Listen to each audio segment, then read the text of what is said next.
Good morning student.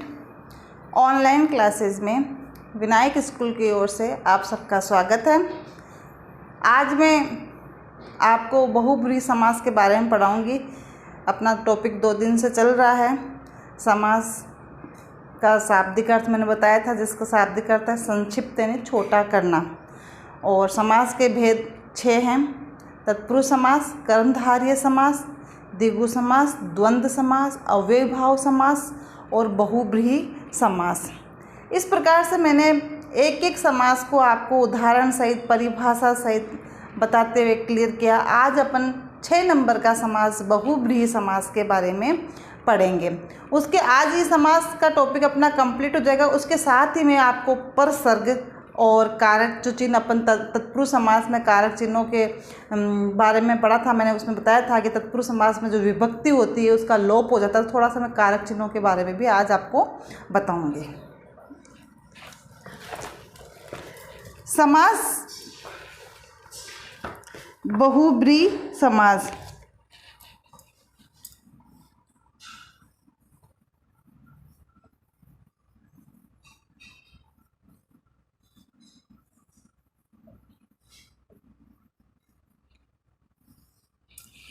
बहुब्रीहि समास किसे कहते हैं? जिस समास में पूर्व पद व उत्तर पद, जिस समास में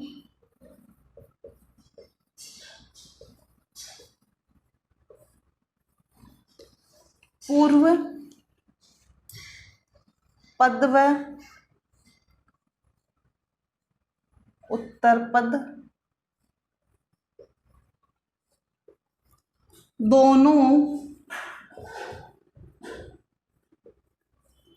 ही गौण, जिस समास में पूर्व पद व उत्तर पद दोनों ही गौण हो और अन्य पद प्रधान हो, गौण हो और अन्य पद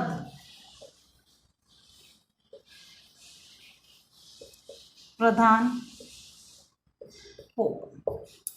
क्या हो? जिस समास में पूर्व पद व उत्तर पद दोनों ही गौण हो और अन्य पद प्रधान हो, उसके शाब्दिक अर्थ को छोड़कर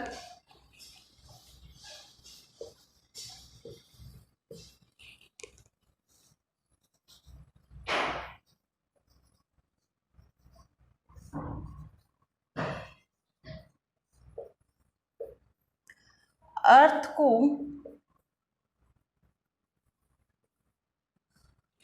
उसके शाब्दिक अर्थ को छोड़कर एक जो है नया अर्थ निकलता है।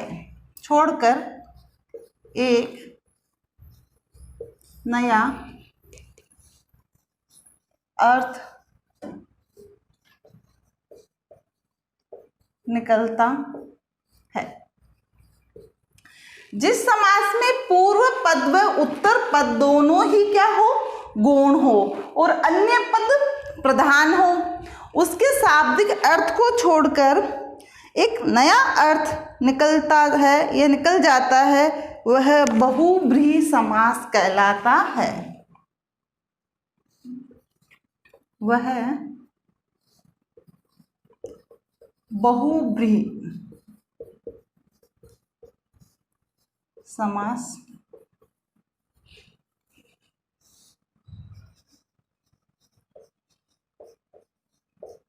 कहलाता है।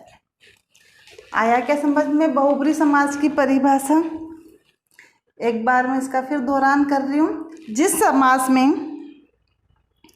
पूर्व पद व उत्तर पद दोनों ही गौण हो और अन्य पद प्रधान हो, उसके शाब्दिक अर्थ को छोड़कर एक नया अर्थ निकल जाता है, वह बहुब्रीहि समास कहलाता है।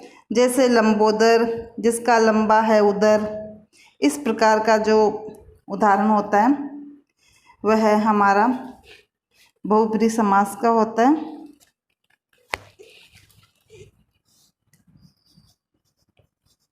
लंबोदर। जैसे देखो आप उदाहरण, इसके मैं आपको 5-7 उदाहरण दूंगी। लंबा हो जिसका उदर, किसे कहते हैं लंबोदर? गणेश जी को। घनश्याम,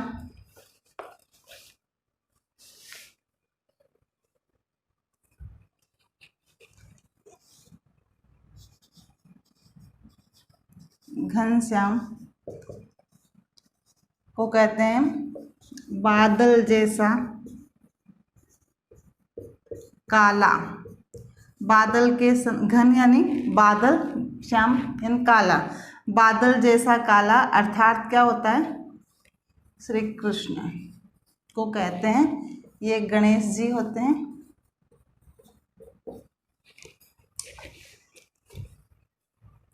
दशानन, 10 आनन है जिसके।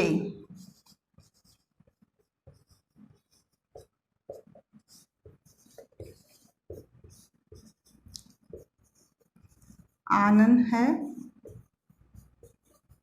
जिसके। आनन का मतलब 10 आनन।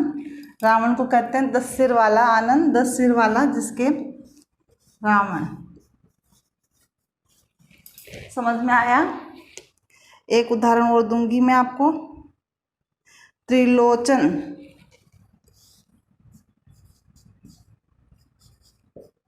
त्रिलोचन 3 है नेत्र जिसके। 3 नेत्रों वाले कौन है? शिव।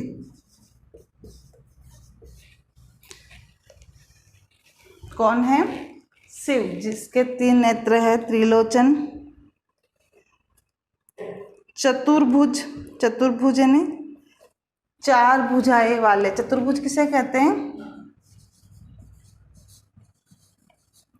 चतुर्भुज यानी जिसके 4 भुजा होती है उसे चतुर्भुज कहते हैं। तो भुजा यानी हाथ। 4 भुजा है जिसके विष्णु भगवान।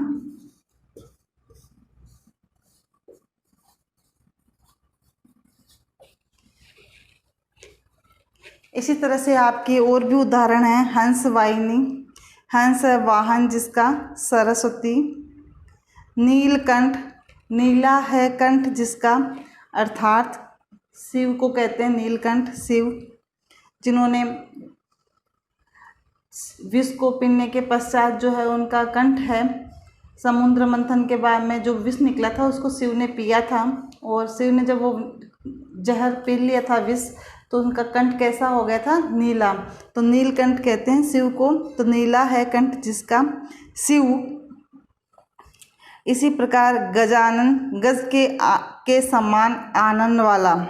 आनन का भी अर्थ मैंने आपको बताया था। आनन का मतलब होता है सिर, यानी गज, गज यानी हाथी, हाथी के समान सिर वाला अर्थात गणेश, गजानन। और महावीर, महान है जो वीर अर्थात हनुमान। दिगंबर, दिशा ही है वस्त्र जिसका अर्थात शिव। इस प्रकार से प्राय ये देखा जाता है कि कुछ समासों में कुछ विशेषताएं समान पाई जाती है, लेकिन फिर भी उनमें मौलिक अंतर होता है। समान प्रतीत होने वाले समासों के अंतर को वाक्य में भिन्न प्रयोग के कारण समझा जा सकता है। अब हम इसके बाद देखते हैं कि कारक चिन्ह क्या होते हैं और कारक। तत्पुरुष समास में हमने विभक्ति का लोप किया था, तो वो विभक्ति कौन कौन सी थी? कारक चिन्हों थे और वही विभक्ति थी। और इसी प्रकार हम देखते हैं कि परसर्ग जो होते हैं वो परसर्ग क्या होते हैं। तो मैं परसर्ग के बारे में थोड़ा सा पहले बताऊंगी और उसके बाद में आपको मैं कारक के बारे में भी थोड़ा सा बताऊंगी। परसर्ग, तत्पुरुष समास और कारक तीनों एक ही है, लेकिन बस पहचान का अंतर है। जब हम पढ़ेंगे तो तीनों हमें एक जैसे ही विदित होते हैं, उनमें कोई हमें अंतर प्रतीत नहीं होता है, लेकिन उस अंतर को हमें महसूस करना है, क्योंकि उनके द्वारा ही हम जो है अंतर को पहचान सकेंगे। तो कारक, कर्ता ने कर्म को कर्ण से, संप्रदान के लिए अपादान से, तत्पुरुष काके की संबंध है में पर। ये आपके कारक हुए और इन कारक के जो चिन्ह थे, कर्ता ने क्या है, चिन्ह है का कर्ता का, कर्म ने, कर्ता ने कर्म को, तो ने कर्म को कर्ण से भी क्या है, उसका चिन्ह है। तो ये चिन्ह जो है ये क्या कहलाते हैं, परसर्ग कहलाते हैं। तो एक छोटा सा प्रश्न आपके 9th क्लास में हाफ ईयरली एग्जाम में लगभग ये प्रश्न आता है, 5वें 6ठे नंबर का प्रश्न होता है ये व्याकरण का। परसर्ग किसे कहते हैं, ने परसर्ग का प्रयोग कीजिए। तो परसर्ग की जो परिभाषा है वो बहुत ही सरल है, एकदम सरल है। कारक चिन्हों को परसर्ग कहते हैं। किसे कहते हैं, कारक चिन्हों को परसर्ग कहते हैं। मैं थोड़ी सी परिभाषा आपको बता देती हूँ।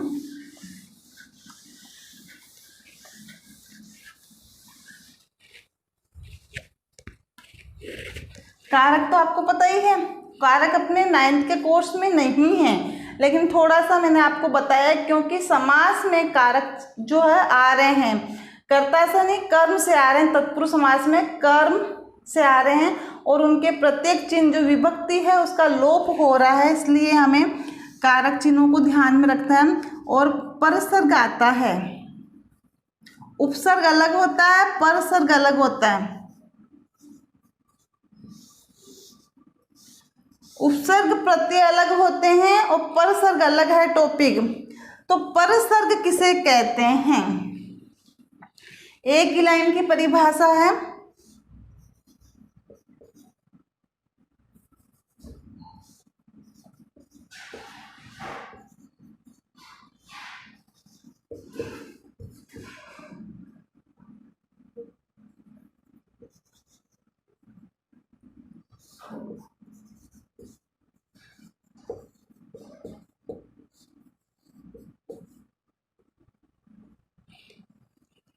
कारक चिन्हों को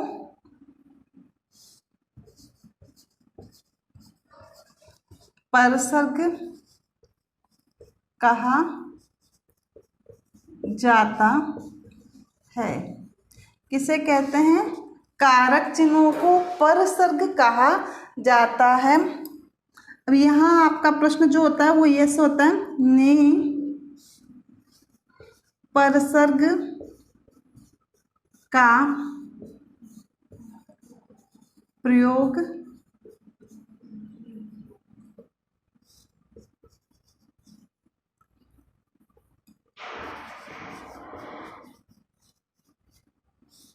कीजिए, ये आपका प्रश्न है। ने परसर्ग का प्रयोग कीजिए।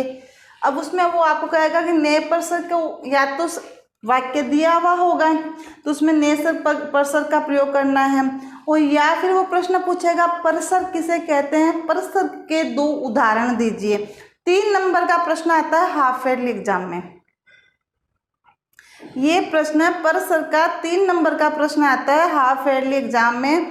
और आपके कारक नहीं है कोर्स में, समास और परसर्ग है। तो हमने समास में, तत्पुरुष समास में कारक को पढ़ा था, क्योंकि कारक उसी में रहते हैं। तत्पुरुष समास में कर्म से जो है कारक प्रारंभ हो जाते हैं, उसमें कारक के प्रत्येक विभक्ति जो होती है उसको साथ में लिखा जाता है और उसका लोप होता है। और इस परसर्ग में भी कारक चिन्हों को ही परसर्ग कहा जाता है। कारक चिन्ह इसमें कर्ता ने, तो कारक चिन्ह किसका है, ये ने, कर्ता ने। अब इस ने परसर्ग का प्रयोग करना है तो देखो एकदम सरल है। मैंने आपको या तो वाक्य दिया हुआ होगा या फिर नहीं दे, उदाहरण सीधा पूछे तो आपको वाक्य बना के ने का प्रयोग करना है। अब इसमें देखो पहला नंबर का, राम खाना खाता है। ये वाक्य है, इसमें ने परसर का प्रयोग करेंगे तो हम एकदम सीधा सा है। राम ने खाना खाया, इसमें ने परसर का प्रयोग हो गया। दूसरा उदाहरण और देखें आप। दूसरा उदाहरण, सीता पुस्तक पढ़ती है।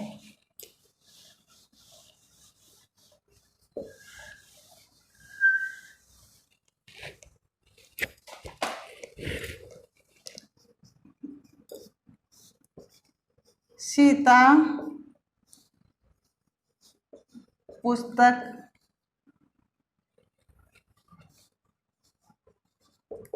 पढ़ती है, तो इसमें ने परसर का प्रयोग करेंगे हम।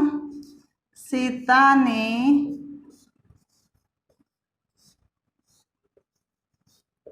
पुस्तक पढ़ी।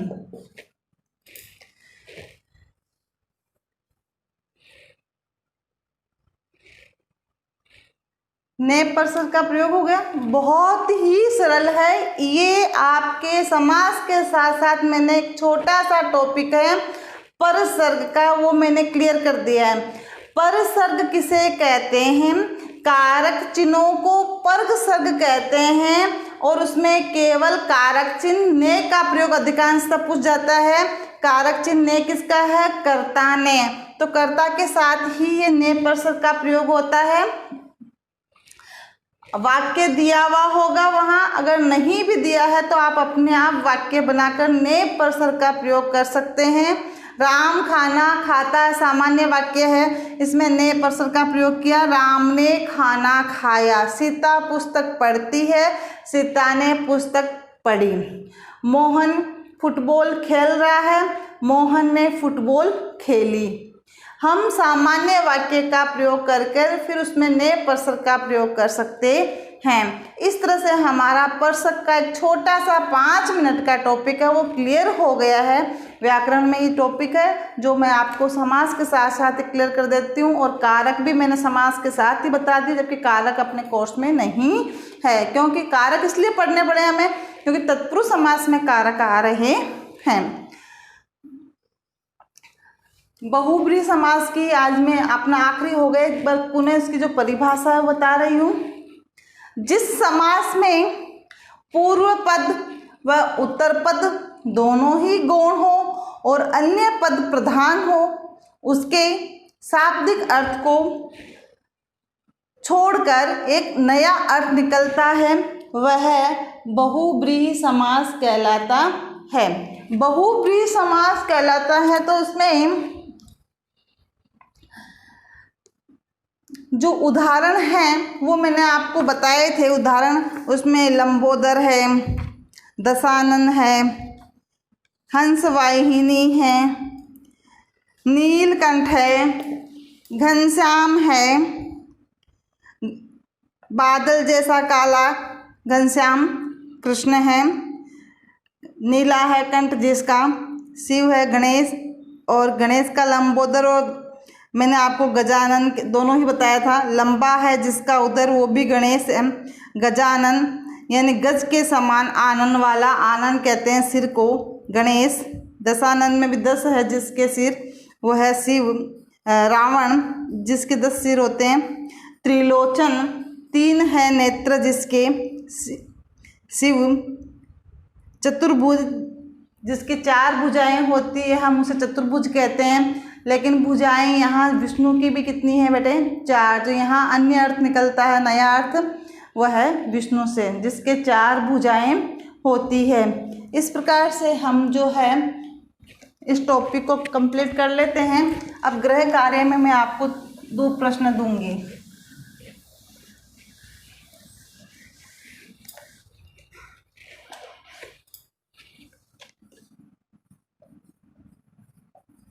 गृह कार्य। इसमें पहला प्रश्न है,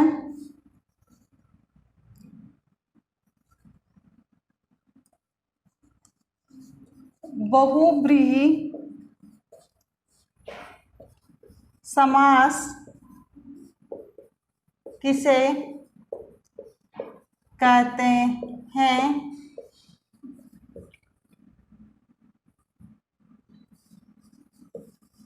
उदाहरण सहित समझाइए। प्रश्न नंबर 2, उदाहरण कम से कम आपको 5 देने हैं। दूसरा प्रश्न है, परसर्ग किसे कहते हैं?